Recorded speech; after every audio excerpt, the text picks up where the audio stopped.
নির্বাচন কমিশনে যাচ্ছে চিঠি, জাতির উদ্দেশ্যে ভাষণে নির্বাচনের দিন ঘোষণা করলেন প্রধান উপদেষ্টা। শেখ হাসিনাকে হয়তো দেশে ফিরিয়ে আনা সম্ভব হবে না, ধারণা আসিফ নজরুলের। ঢাকা বিশ্ববিদ্যালয়ে শিবিরের জুলাই প্রদর্শনীতে দণ্ডপ্রাপ্ত যুদ্ধ অপরাধীদের ছবি শিক্ষার্থীদের আপত্তিতে সরালো প্রশাসন। বাংলাদেশের মাটি ব্যবহার করে ভারত বিরোধী কিছু হবে না, মন্তব্য ভারতে নিযুক্ত বাংলাদেশের হাই কমিশনারের। মুদ্রা সংকটে ইরানে নতুন রিয়াল চালুর পরিকল্পনা, 10,000 টাকার নোট হচ্ছে 1 টাকা।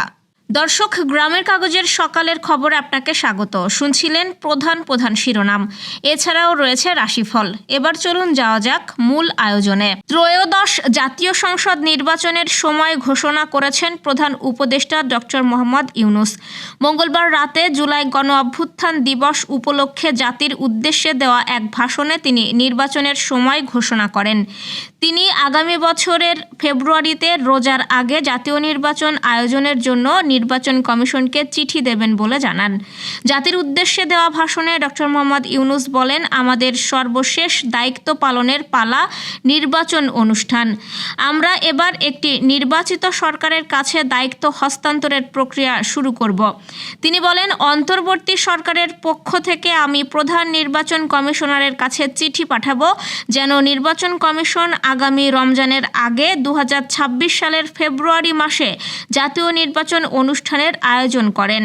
আপনারা সবাই দোয়া করবেন যেন সুন্দরভাবে নির্বাচন অনুষ্ঠান করে এদেশের সব নাগরিক একটি নতুন বাংলাদেশ গড়ার কাজে সফলভাবে এগিয়ে যেতে পারে। আমরা সরকারের পক্ষ থেকে এই নির্বাচন যাতে সুষ্ঠু, শান্তিপূর্ণ এবং উৎসব মুখরভাবে সম্পন্ন করা যায় সব ধরনের সাহায্য সহযোগিতা প্রদান করব। শেখ হাসিনার বিচার হলেও তাকে হয়তো দেশে ফিরিয়ে আনা সম্ভব হবে না বলে মনে করেন অন্তর্বর্তী সরকারের আইন উপদেষ্টা অধ্যাপক আসিফ নজরুল। তিনি বলেন, আমরা জানি প্রধান যে আসামি আছে, প্রধান অপরাধী আছে। আমার ধারণা, আমি জানি না এভাবে বলাটা ঠিক হচ্ছে কিনা, আমার ধারণা তার শেষ দিন ভারতেই কাটবে। তাকে বোধহয় আমরা কখনো পাবো না। কিন্তু বাংলাদেশের মানুষের মনে যে ঘৃণা নিয়ে সে বেঁচে থাকবে, সেটাও যদি আমাদের অর্জন হয় সেটাও কম নয়। এত ঘৃণা মানুষের, এত কষ্ট, এত ক্ষোভ, এই ঘৃণা থেকে, ক্ষোভ থেকে, ক্রোধ থেকে আশা আছে সংস্কারের মাধ্যমে এরকম শাসক যেন এদেশে আর তৈরি না হয়। আমরা চেষ্টা করছি, আমাদের চেষ্টায় ত্রুটি নাই। জুলাই গণ অভ্যুত্থান 1 বছর পূর্তিতে মঙ্গলবার রক্তাক্ত মহাসড়ক যাত্রাবাড়ি হত্যাকাণ্ড শীর্ষক প্রথম আলোর নতুন অনুসন্ধানী প্রামাণ্যচিত্রের উদ্বোধনী প্রদর্শনী উপলক্ষে আয়োজিত অনুষ্ঠানে একথাগুলো বলেন আইন উপদেষ্টা। রাজধানীর কারওয়ান বাজারে প্রথম আলোর কার্যালয়ে এই অনুষ্ঠান হয়। গণ অভ্যুত্থানের মাধ্যমে ফ্যাসিবাদ পতনের বর্ষপূর্তি উপলক্ষে ঢাকা বিশ্ববিদ্যালয়ে ছাত্র শিবিরের বিশেষ চিত্র প্রদর্শনীতে দণ্ডপ্রাপ্ত যুদ্ধ অপরাধীদের ছবি প্রদর্শন করায় বামপন্থী ছাত্র সংগঠনগুলোর নেতাকর্মী সহ একদল শিক্ষার্থীদের প্রতিবাদের মুখে তাদের ছবি সরিয়ে দিয়েছে বিশ্ববিদ্যালয় প্রশাসন। মঙ্গলবার সন্ধ্যা 6:30টায় বিশ্ববিদ্যালয়ের ছাত্র শিক্ষক কেন্দ্রে বিশ্ববিদ্যালয়ের সহকারী প্রক্টর সহযোগী অধ্যাপক ডক্টর রফিকুল ইসলামের উপস্থিতিতে ছবিগুলো সরিয়ে ফেলে বিশ্ববিদ্যালয়ের প্রক্টোরিয়াল টিম। এ সময় ঢাকা বিশ্ববিদ্যালয়ের ছাত্র শিবিরের মানব সম্পদ উন্নয়ন বিষয়ক সম্পাদক মাজহারুল ইসলাম ছবি সরাতে সম্মত হন। জুলাই গণ অভ্যুত্থানের বর্ষপূর্তি উপলক্ষে টিএসসিতে ঢাকা বিশ্ববিদ্যালয় ছাত্র শিবিরের 3 দিনব্যাপী চিত্র প্রদর্শনীতে গণ অভ্যুত্থানের বিভিন্ন ধরনের চিত্র, প্রতীকী গণভবন, একটি প্রতীকী আন্তনগর ট্রেন, জুলাই এক্সপ্রেস তৈরি করেছে।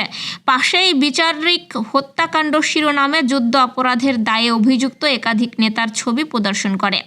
এর মধ্যে মতিউর রহমান নিজামী, দেলোয়ার হুসাইন সাইদি, আব্দুল কাদের মোল্লা, সালাউদ্দিন কাদের চৌধুরী, মীর কাশেম আলী, মোহাম্মদ কামরুজ্জামান এবং আলী আহসান মোহাম্মদ মুজাহিদের ছবি ছিল।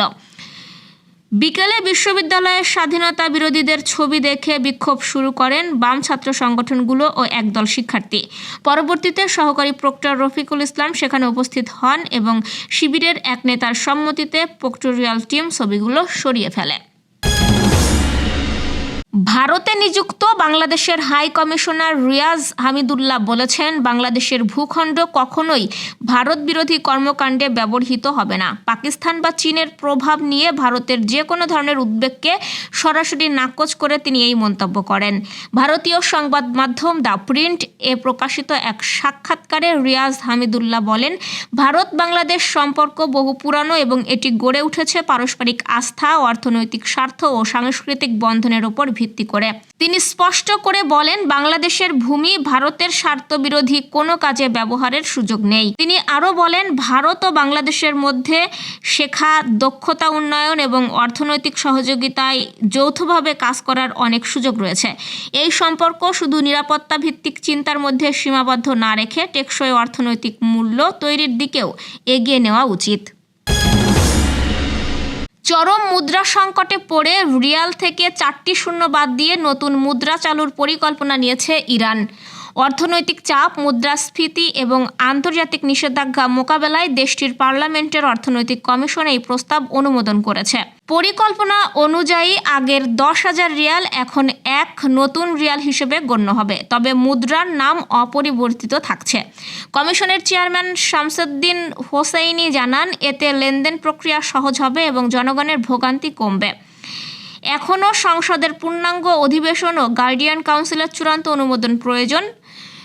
দৈনন্দিন জীবনে ইরানিরা রিয়ালের চেয়ে তোমান শব্দটি বেশি ব্যবহার করেন, যেখানে এক তোমান মানে 10 রিয়াল। এর আগেও 2019 সালে এই ধরনের প্রস্তাব উঠেছিল, তবে এবার তা বাস্তবায়নের পথে এগোচ্ছে বলে ধারণা করা হচ্ছে।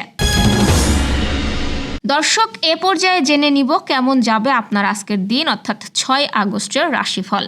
মেষ রাশি, অপরিচিত কাউকে আশ্রয় দেওয়াই খাল কেটে কুমির আনার সমান হবে।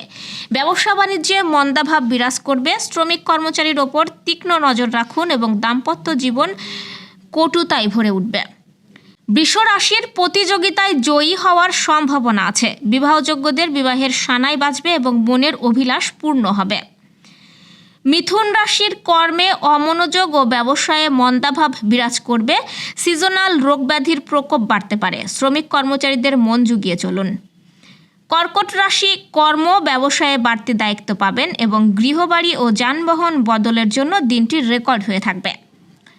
সিংহ রাশি, কন্যা সন্তানের সাফল্যে গৌরবান্বিত হবেন। প্রেম, রোমান্স, বিনোদন, বন্ধুত্ব সবই শুভ ফল প্রদান করবে এবং দ্বিচক্রযান আজ বর্জনের চেষ্টা করুন। কন্যা রাশির, স্বপ্ন পূরণের সম্ভাবনা রয়েছে। দুর্যোগের মেঘ কাটতে আরম্ভ করবে এবং মামলা মোকদ্দমায় মীমাংসার দিকে ধাবিত হবে। তুলা রাশির, কর্মের সুনাম যশ প্রতিষ্ঠার পথ সুগম করবে এবং ধৈর্য, সাহস, মনোবল, জনবল বাড়াবে। বৃশ্চিক রাশির, শূন্য পকেট পূর্ণ হয়ে উঠতে পারে আজ। নেতৃত্ব, কর্তৃত্ব, শ্রেষ্ঠত্ব হাতের মুঠোয় আসবে। ধনু রাশির, দূর থেকে কোনো অপ্রিয় সংবাদ আসতে পারে। ব্যবসা বাণিজ্যে লোকসান গুনতে হবে এবং দাম্পত্য সুখ শান্তি প্রতিষ্ঠায় জীবনসাথীর মতামতকে গুরুত্ব দিন। মকর রাশির, দীর্ঘদিনের আটকে থাকা কাজ সচল হবে এবং শিক্ষার্থীরা বিদ্যা, বুদ্ধি, জ্ঞান, গরিমা দিয়ে জীবন গড়বে। কুম্ভ রাশি, কর্ম, অর্থ, যশ, খ্যাতি, প্রতিপত্তিপূর্ণ রাজকীয় দিন উপভোগ করবেন এবং শত্রুপক্ষরা পরাস্ত হবে, মামলা মোকদ্দমায় জয়ী করবে। মীন রাশির, পিতামাতার কাছ থেকে ভরপুর সহযোগিতা পাওয়ার সম্ভাবনা রয়েছে। প্রেমিক যুগলের প্রেম সমাজে স্বীকৃতি পাবে এবং মন ধর্ম ও পরোপকারের প্রতি আকৃষ্ট থাকবে আজ। দর্শক, এই ছিল এখনকার আয়োজন। আগামীকাল ঠিক একই সময়ে সকালের খবর ও আপনার রাশিফল দেখতে ও জানতে চোখ রাখুন গ্রামের কাগজের ইউটিউব চ্যানেল ও ফেসবুক পেজে। আর প্রতিদিনের খবরের আপডেট পেতে গ্রামের কাগজের ইউটিউব চ্যানেল সাবস্ক্রাইব এবং ফেসবুক পেজ ফলো করে রাখতে ভুলবেন না।